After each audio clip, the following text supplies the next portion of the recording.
नमस्कार, born life artificial limb centre में आपका हार्दिक स्वागत है। मैं Shambhu Kumar Yadav, prosthetic orthotic consultant, आज आपके लिए एक महत्वपूर्ण जानकारियाँ लेकर के आया हूँ, जो कि लगभग 100% पेशेंटों का जो भी एम्पुटी है, उनका सबसे पहला क्वेश्चन होता है कि मैं जो पैर यूज करने वाला हूँ आर्टिफिशियल लेग, उसमें कोई लंगड़ापन तो नहीं होगा।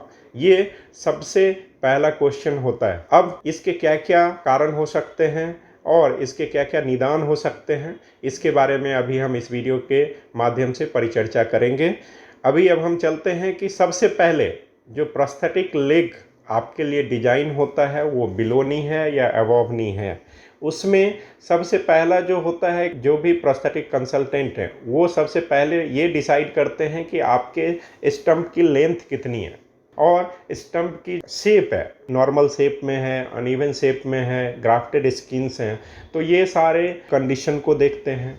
तीसरा जो है प्रोस्थेटिक वेट, जो भी प्रोस्थेटिक आपके लिए डिजाइन हो रहा है उसका वेट कितना है। चौथा जो है प्रोस्थेटिक सॉकेट, आपका जो प्रोस्थेटिक डिजाइन होगा उसमें सॉकेट कितना आपके कांटेक्ट में रहता है, आपके स्टंप के कांटेक्ट में। पांचवा जो है उसकी सस्पेंशन सिस्टम, जो सॉकेट और स्टंप के बीच में जो पकड़ है वो कितना स्ट्रॉन्ग है, वो सबसे बड़ा मैटर करता है। उसके बाद जो आता है घुटना और पंजा। घुटना और पंजे की जो आपकी दूसरे पैर की मोबिलिटी है उसके हिसाब से उसमें ये इंस्टॉल किया गया है या नहीं किया गया। तो ये जो मेजर हमारे फैक्टर्स हैं ये आपके पैर को, क्योंकि ये जो एवल्यूएशन होती है आपकी मोबिलिटी, एज ग्रुप, मोबिलिटी का मतलब आपके चलने की डेली एक्टिविटी का रूटीन कितना किलोमीटर्स का है, अगर ये सारा पैरामीटर्स अगर हमारा मीट कर पाता है तब तो हमारे पैर में लंगड़ापन की जो लेवल है वो बहुत ही कम दिखाई पड़ती है। सबसे ज़्यादा इम्पॉर्टेंट आपकी मसल्स कितनी स्ट्रॉन्ग हुई एक्सरसाइज और गेट ट्रेनिंग के दौरान। अगर आपने पैर लगाया, अगर गेट ट्रेनिंग मतलब आपको चलने की जो शैली है वो अगर आपका प्रॉपर रूप से नहीं सिखाया गया और मसल्स आपकी वीक है तो आप कितना भी अच्छा कंपोनेंट लगा लें लेकिन आप सही से चल नहीं पाएंगे, उसमें हमेशा लंगड़ापन दिखता रहता है।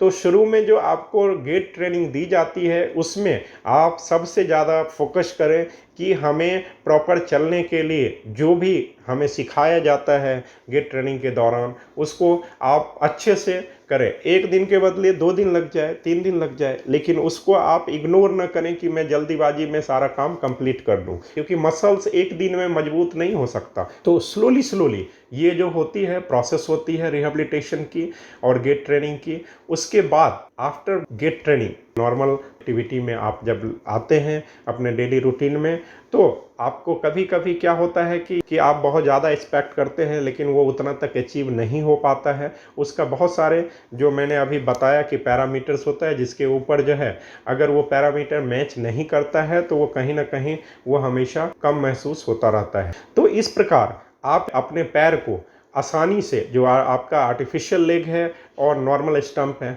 उसके बीच में कंफर्टेबली वॉक कर सकते हैं अगर आप इन सब ट्रेनिंग का, कंपोनेंट सिलेक्शन का और आपके जो प्रोस्थेटिक डॉक्टर हैं उसका सिलेक्शन अगर सही से आपने किया तो लंगड़ापन बहुत ही कम मायने में रह पाएगा। हम उम्मीद करते हैं कि ये जो सारे दिए गए इन्फॉर्मेशन हैं आपको अच्छी लगी होगी। आपको ये इन्फॉर्मेशन अच्छी लगी है तो आप हमारे वीडियो को लाइक, शेयर तथा यूट्यूब चैनल को सब्सक्राइब करें तथा बेल आइकन को प्रेस करें ताकि ये निरंतर इन्फॉर्मेशन आप तक पहुंचता रहे। थैंक यू एंड धन्यवाद।